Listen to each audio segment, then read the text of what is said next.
So here is our last of the first set of heats here today at Kerpen. DD2 Masters up next. So Thomas Piet by nearly 0.2 of a second took pole position in qualifying and will start in the 550 on pole position. Alongside will be the 526 of Michael Becker. Daniel Schallenberger, current championship leader coming into this round, starts on the inside of row 2 in the 522. Alongside will be Andreas Frenzel in the 503. Klaus Parnett in the 502 and the 566 of Marco Winkler. That's row 3. Row 4 is the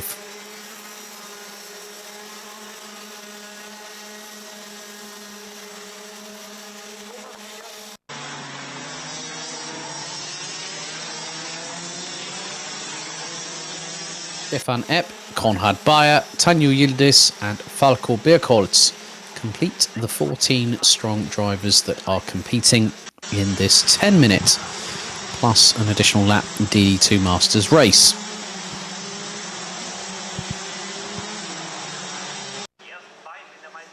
So I'll now have to get them into under starters orders, into formation ahead of what will be an interesting 10 minutes of racing. Top 2 covered by just 8 points coming into this round. Top 3 in the standings covered by 18 points. So Daniel Schallenberger has got to be on his best behaviour, mind his P's and Q's, cross the T's, dot the I's all weekend long in order to keep himself at the sharp end of the order. But that, ladies and gentlemen, is easier said than done. Out of the final corner we go, into the tram lines. Revs rise. Are we ready? Let's see if this was a clean start, because I'll know straight away if the timer goes straight down back to 10 minutes. Well, it looks like everyone's up to full racing speed, and someone's gone off and started bumping. Oh, and that's Marco Winkler of all people. Oh my goodness, not exactly what Marco Winkler wanted, to be shoved out wide going through turn 2 and then finding that his coccyx was the shock absorber for going over that very, very bumpy, grassy part of the circuit, and he thought he wasn't at a rallycross track. Well, stranger things have happened. 9 minutes and 15 seconds still to go, plus an additional lap. Michael Becker being pressurised by Daniel Schallenberger, heading through the right-hander after the start-finish line.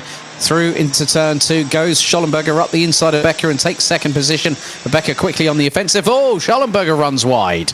And round the outside of him goes Andreas Frenzel in the 503. That shows how bad you can get it wrong going through turn 2. Klaus Parnett just behind, Tommy Helfinger, Leonard Schreiber, they're all literally in a train going through the S's. At the back end of that train is Tanju Yildiz down in 12th position. Konrad Bayer is just up ahead as Patrick Weinstock trying to battle away with, well, Stefan Krabal was battling away with somebody right there and then, and he was ahead of Patrick Weinstock, so that would have been with Leonard Schreiber. Top 2 covered by just over 0.9 of a second as we go into the second minute out of 10. There's Michael Becker. Andreas Frenzel just behind, or just ahead of Daniel Schallenberger. So Schallenberger having a bit of a drama, to say the very least. I think that was probably new Nomex required. Well, new Nomex required for the 522. However, now just under 8 minutes plus an additional lap. There is Andreas Frenzel, there is Daniel Schallenberger, and Klaus Parnett doesn't look to be too far behind either. 502 running with Knees Racing, and then you've got Tommy Helfinger. Helfinger was in the battle for the title last year, missed out, but still with today's 2 races and the 2 races tomorrow, that will help, as I've just seen Marco Winkler get past Tanju Yildiz. Daniel Schallenberger closing in on Andreas Frenzel for P3 once again, but the 2 are literally intertwined, but you can't push them apart no matter how hard you tried. Through into the left-hander that brings them onto the latter part of the circuit.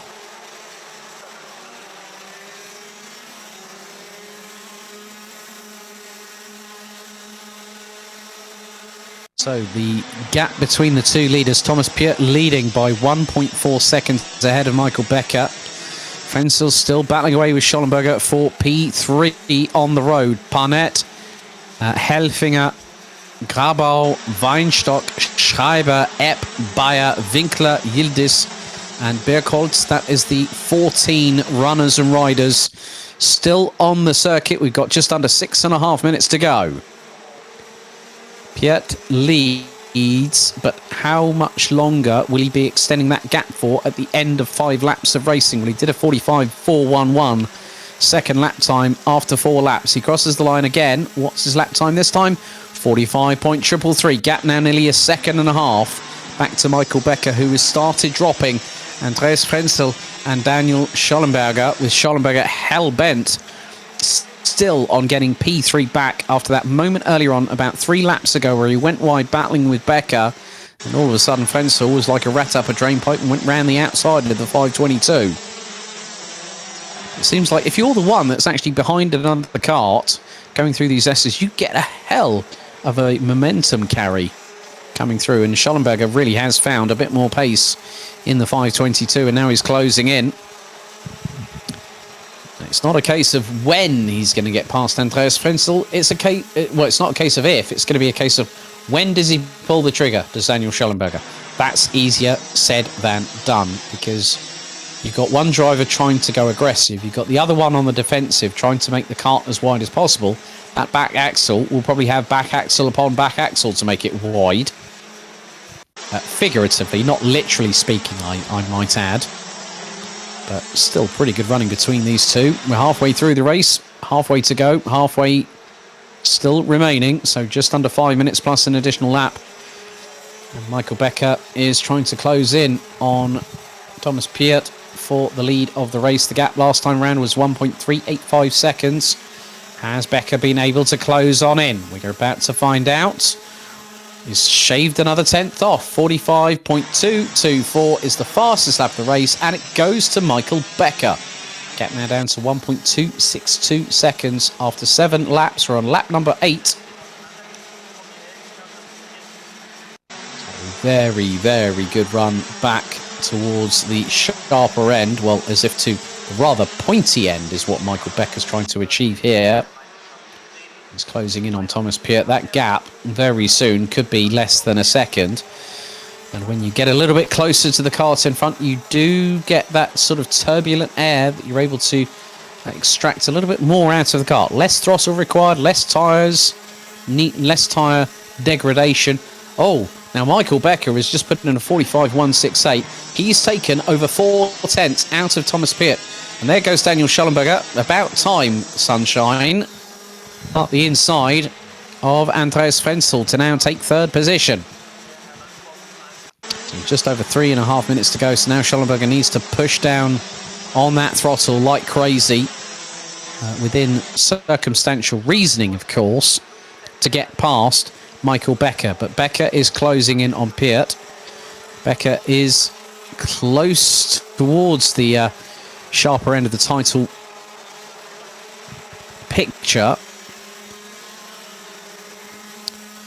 Now the gap between first and second has started to equalise a little bit, because Thomas Piet has started responding. Quelle surprise, I would say, right there and then, because Thomas Piet put in a 45.394 second lap time. Michael Becker put in a 45.348 second lap time on that occasion. So within a 0.5 tenth of each other. So Piet is starting to respond to Becker's inroads on his lead. And when you have someone truncating a lead that was at one point nearly 2 seconds, now gets it down by well over a second, you're going to respond accordingly. Now Schollenberger has dropped Andreas Frenzel like a bad habit and has gotten about well over 0.5 second up the road. There is Andreas Frenzel being closed in on by Tommy Helfinger, I believe. Well, Tommy Helfinger is being closed in on by Klaus Parnet. There is Patrick Weinstock not too far behind either. Gap between first and second now just over 8 tenths. Schollenberger has just put in the fastest lap. Oh, anyone got that Jaws music handy? Because Daniel Schollenberger has nearly doubled the gap between himself and Andreas Frenzel to now nearly 9/10 of a second after just 2 laps having got past. So Schollenberger with a 45.139. Thomas Piet has started to respond to Michael Becker, putting in a 45.254. That is the personal best of the 550. Michael Becker, best lap from him so far at 45.168. Schollenberger has got... Oh, now look at that gap. Becker did a 45.8 last time around. That's uncharacteristic from him. You make one mistake and you can open the floodgates, and that's exactly what Michael Becker has just done. Unwillingly, I might add. So just a minute and 10 seconds plus an additional lap still to go. Thomas Piet now has a lead of nearly 1.4 seconds. It could be about 1.5 seconds, depending on the way that Michael Becker has started dropping off the cliff in terms of probably what the tyres are able to compete with. So we'll have this plus another 2 laps. We're on to lap number 13 out of 15. Daniel Schollenberger is pushing like crazy. It's not hammer time, it's Schollenberger time, because he's managed to get that cart to within 6/100ths of the 45-second bracket. Pretty good running, I must say, from Daniel Schollenberger there. So now Michael Becker will realise and will know, he will probably feel it behind him, the fact that Schollenberger is closing in. So we should have this plus 2 additional laps. So Thomas Piet crosses the line, 9 seconds on the clock. So no final lap board out this time. There will be one next time around, because Daniel Schollenberger has got just under 2 kilometres to go to try and get past Michael Becker. And in the meantime, Klaus Planet looks to be having a bit of a battle of his own, a little bit further down from them. So timer has hit 0 on the clock.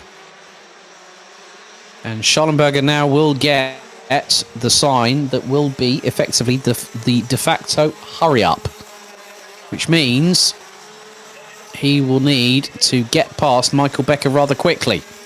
Last lap board is out. Becker being hounded by Schollenberger.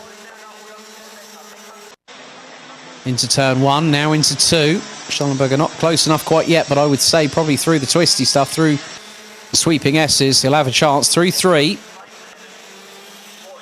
Now into the left-hander here at 4 for the sweeping S's. And this is where Schollenberger seems to have a really good purchase in comparison with Becker. They're both pretty stationary or steady in terms of how the carts are set up.